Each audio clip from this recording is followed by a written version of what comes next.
heard the Prime Minister. We just played out his soundbite, Major Arya. Is he off the mark when he says that there is a concerted campaign?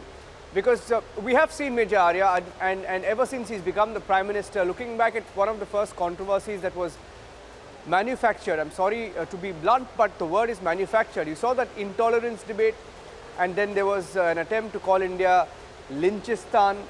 They used selective pictures on COVID. You've seen it, Major Arya, as an observer. What do you make of these attempts, and do you agree that there is such an attempt to sort of run India down globally? Thank you, Niranjan. The fact of the matter is that this is the formal training and the formal operational procedure of the People's Liberation Army. For the viewers who have not heard about it, this is known as the three warfare strategy.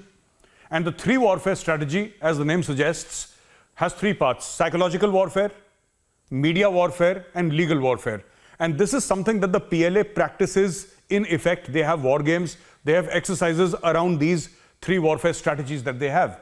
In this strategy, what they will do is they'll pick out one point in India. Let us say there is a lynching in any part of India. What they do is give an impression through various articles in various editorials, newspapers across the world, that lynching is happening in every corner of India.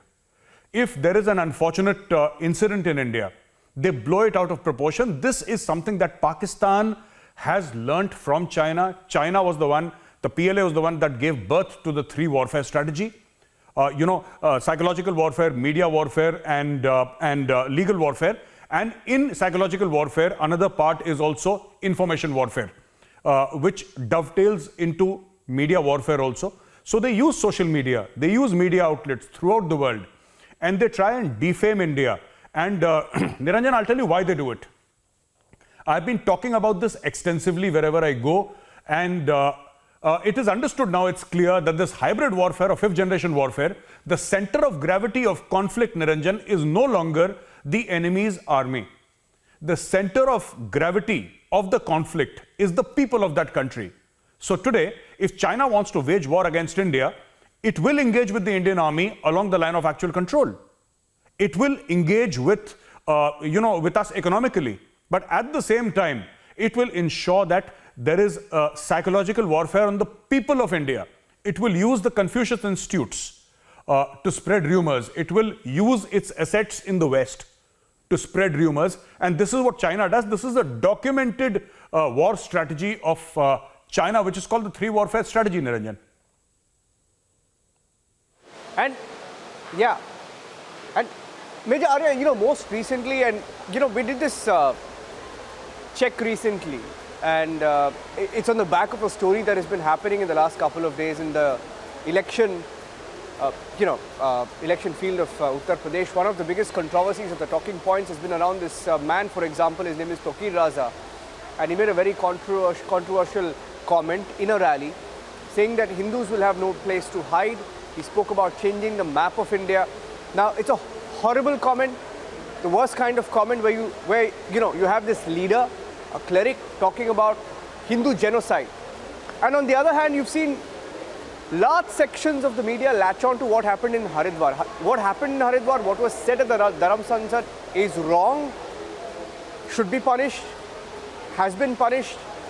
But then you had, this narrative being spun, people talking about and predicting, so-called experts predicting genocide, etc., while conveniently ignoring facts of what else is also happening, right?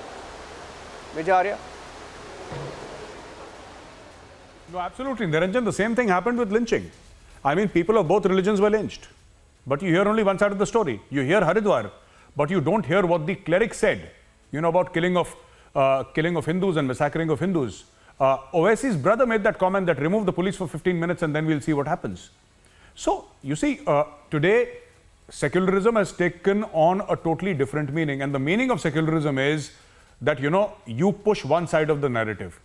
And this is again information warfare. Because if you say, Haridwar is wrong, it's all right.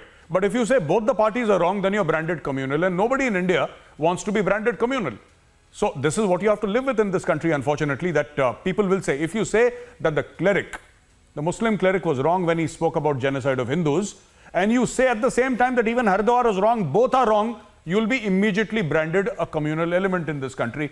And there are sections of society, sections of the media that will chase you down and say that no, this man is making a communal comment. So it's one-sided, which actually does great disservice to this country, and which is why tensions flare up. Secularism means, you should treat all religions equally. Sab barabar hai. In India, everybody is equal. Hindu, Muslim, Sikhs, Christians, whoever, everybody is equal. The problem is when you start taking sides to prove your secular credentials, then it backfires. And this is unfortunately what has been happening here, Ranjan.